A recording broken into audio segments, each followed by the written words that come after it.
मनोहरपुर नाम का एक बहुत ही सुंदर गांव था, जहां की मिट्टी बहुत ही उपजाऊ थी।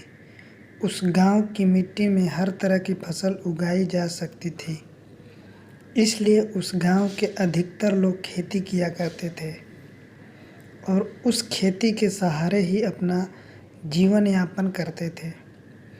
इसी मनोहरपुर गांव में दो भाई रहते थे। दोनों भाई बहुत ही अच्छे किसान थे। दोनों अच्छी खेती करते थे। दोनों के अलग अलग घर थे। दोनों में बहुत ही प्रेम था। दोनों भाई एक दूसरे की भलाई के बारे में सोचा करते थे। समय पड़ने पर एक दूसरे के मदद करते थे। इस वर्ष फसल बहुत अच्छी हुई। फसल की कटाई हुई। उस फसल से अच्छा अनाज पैदा हुआ। खलिहान में सबके अनाज के ढेर लगे हुए थे। बड़ा भाई खलिहान में अकेले ही अनाज की रखवाली करता था। एक दिन रात में बड़ा भाई लेटे लेटे सोचने लगा, मेरे दो बेटे हैं, वे मेरी खेती बाड़ी में मदद करते हैं। मेरे छोटे भाई के कोई बाल बच्चे नहीं हैं, उसे सारा काम अकेले ही करना पड़ता है, इसलिए मुझे उसकी मदद करनी चाहिए। ये सोचकर वो उठा और खलिहान में गया और अपने अनाज के ढेर से 10 गठरी अनाज बांधा। उसमें से एक गठरी अपने सिर पर रखकर अपने भाई के ढेर की तरफ बढ़ा। ठीक उसी समय छोटा भाई भी घर में बैठा सोच रहा था, मैं जवान हूँ, जितना काम चाहूँ कर सकता हूँ, जहाँ चाहूँ जा सकता हूँ।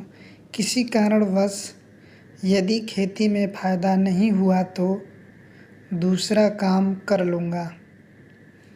हमारा खर्च कम है, लेकिन मेरे बड़े भैया तो बाल बच्चे वाले हैं। घर गृहस्थी के खर्च अधिक हैं, इसलिए मुझे उनकी सहायता करनी चाहिए। वह भी वहाँ से उठा और अपने खलिहान में गया। उसने भी अपने अनाज के ढेर में से 10 गठरी अनाज बांधा। उसमें से एक गठरी सिर पे उठाकर बड़े भाई के ढेर की तरफ बढ़ा। एकदम अंधेरा था, आसपास भी कुछ दिखाई नहीं दे रहा था। दोनों भाई एक दूसरे के अनाज के ढेर की तरफ बढ़ रहे थे। अचानक वे एक दूसरे से टकरा गए और दोनों चौंक कर एक साथ बोले, कौन है, कौन है? दोनों भाइयों ने एक दूसरे को देखा। उनके सिर पर अनाज की गठरियाँ थीं। दोनों समझ गए और बड़े भाई ने कहा, छोटे, तुम्हारी मदद करने वाला कोई नहीं है। खेती का सारा काम तुम्हें अकेले ही संभालना पड़ता है।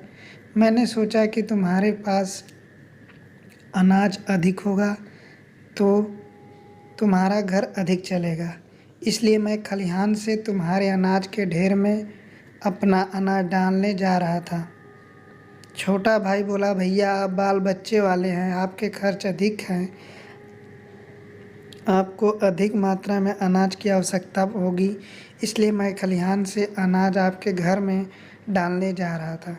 एक दूसरे की बातें सुनकर दोनों की आंखों में आंसू आ गए और दोनों रोते हुए एक दूसरे के गले लग गए।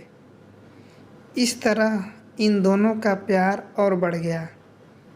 इस कहानी से यह सीख मिलती है कि हमें एक दूसरे की मदद करने या दूसरे के बारे में अच्छा सोचने से एक दूसरे में प्यार बढ़ता है और मिलजुल कर रहने से एक दूसरे का दुख कम होता है। सदैव खुश रहिए, जो प्राप्त है पर्याप्त है।